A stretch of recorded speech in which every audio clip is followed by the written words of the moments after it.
Hi, welcome to the Democratic Debrief. Good news this week in a couple of areas. Education funding and property tax, we're finally getting to that.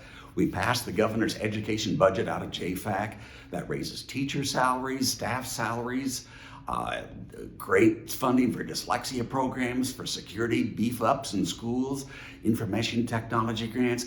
We also got funding for buildings at all three universities.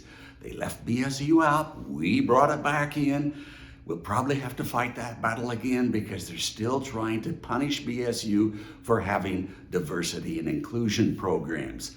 And hey, the first significant property tax in about 20 years, tax relief bill came in local government and taxation this week.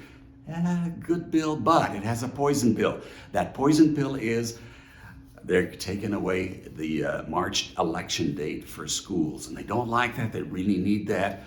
But otherwise, it is a very good bill. We'll see where that goes. Good news this week in JFAC, we passed a $100 million bill for parks improvements, water treatment grants for small cities. That was $115 million, $200 million in infrastructure for bridges statewide, $10 million for sidewalks and pathway grants for smaller communities.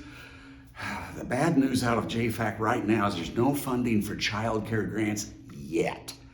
I think we're likely to see some improvements on that, though, next week. Speaking of next week, stay tuned next week. Could be the last Democratic debrief of the session.